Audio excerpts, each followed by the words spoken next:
An explosive Formula One driver market set up a quintet of big moves for 2021 involving 5 of the top 6 teams. Sebastian Vettel, Daniel Ricciardo, Carlos Sainz and Sergio Perez have all changed teams this season, while two-time world champion Fernando Alonso returns to the grid. The 5 drivers had different off-seasons and went into pre-season testing with different levels of preparation. But the 3 days in Bahrain spent driving their 2021 cars in anger were always going to be the most important aspect of their respective adaptations. 4 of the 5 ended the test in the top 10, but we all know that in isolation, headline lap times from testing say very little about a driver's readiness for the new season. So who looks most ready to make an immediate impact?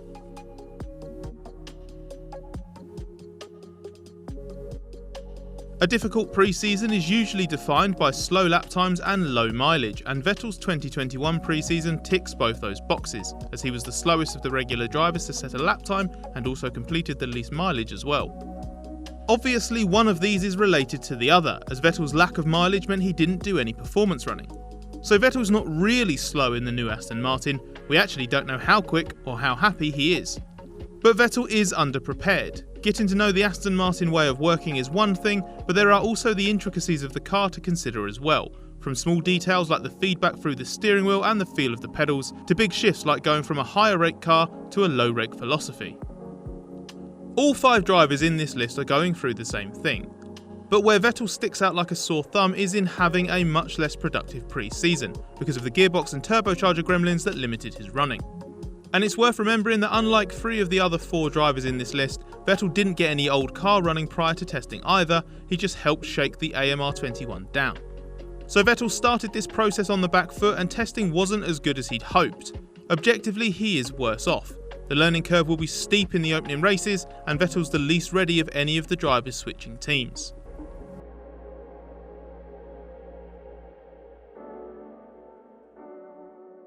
Sergio Perez is probably the most cautious sounding of all of the drivers switching teams, despite his on-track preparations being quite extensive.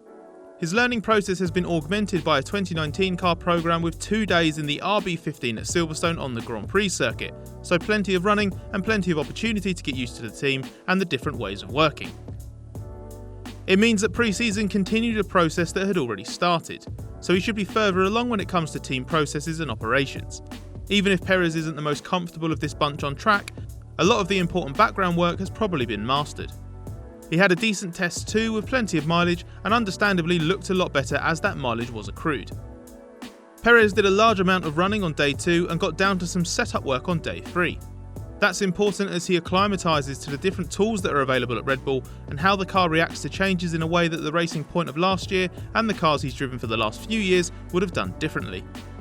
But Perez still thinks it'll be 5 proper races before he feels like he's on top of everything and says he needs to be patient in the meantime. So by his own admission, he's not expecting to go to the first race in Bahrain and be at 100%, delivering everything the car's capable of.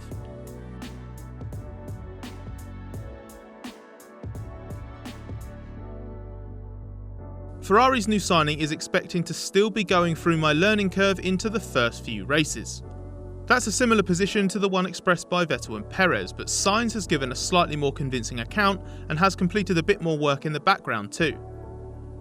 Sainz drove for Ferrari back in January at Fiorano, which he found very useful even though he admitted there's only so much you can learn from such an experience.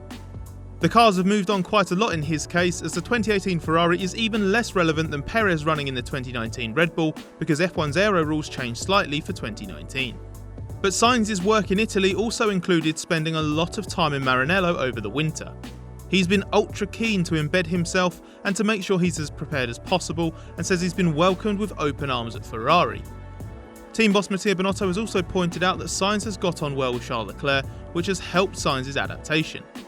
All that meant Sainz arrived at the test as prepared as he could be, and felt like he was already on top of things like the steering wheel, the switch changes, and where his focus needed to be for the test itself. He described it as feeling like he'd mastered the basics and now needed to discover the car's tricks, which probably explains why he was a little bit scruffy when he first got behind the wheel. Sainz ended the test with Ferrari's fastest time after a good lower fuel run, so he obviously got a little bit of performance running in at the end, which would have been useful for exploring the limits of the car further. How close he got to discovering the last 2 or 3 attempts he was looking for is difficult to say. but the long run that he did on the final day was good as well, so Sainz looks like a driver who's getting closer to where he wants to be.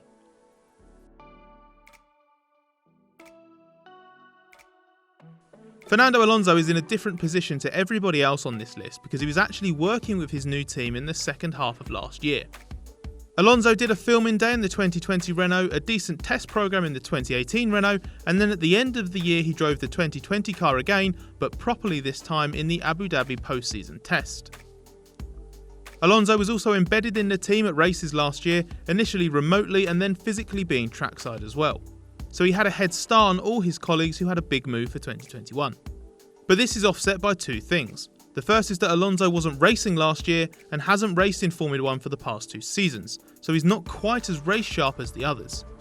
He'll point out that he has been doing other stuff in the meantime and has become a better driver in the process, but he hasn't been doing that in Formula 1. The second thing is that he wasn't actually able to be with the team much immediately before pre-season. Alonso had a 2-week period where he'd had a cycling crash in Switzerland, had undergone surgery, and then needed to rest before he could even start training.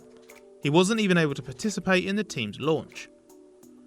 So while Alonso says he did get into the simulator just before testing, he didn't carry as much momentum through the off-season as he could have done.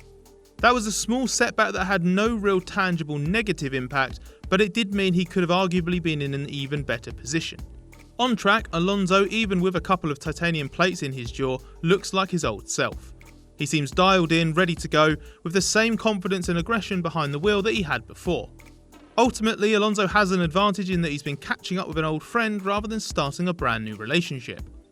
He looks very much like he'll be near the top of his game immediately, but even Alonso admits that after some time out, he may be catching up in the first few races.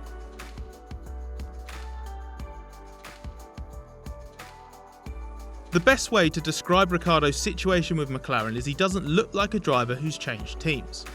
Seeing him with McLaren off track and watching him on it, everything feels familiar, like he's been there for a long time. Ricciardo spent most of February with the team in England to get to know his new colleagues and run through all the pre-season basics. It looks like that's paid off, given how comfortable Ricciardo felt through testing. He had a good test with plenty of mileage and seemed to gel with the car well. McLaren also had a faultless introduction to its new life with Mercedes power, so both driver and team have reason to be very pleased. There are a few things Ricciardo's still adjusting to, especially the braking. This was the case back in 2019 with his switch to Renault 2, but he's hoping he'll be able to pull off his patented dive bomb moves before too long. Ricciardo does admit he probably won't be at 100% for the first race in terms of extracting absolutely everything that the car and the team have to offer. But we have to say he looks very close, and only Alonso seems at quite that level. The fact Ricciardo has achieved that despite coming into his team cold in January is impressive, and he doesn't need to blow off the same racing cobwebs as the returning Alonso either. It means Ricciardo's had a steep learning curve but rapidly made his way through it, so we expect him to be a potent weapon for McLaren from the very first race.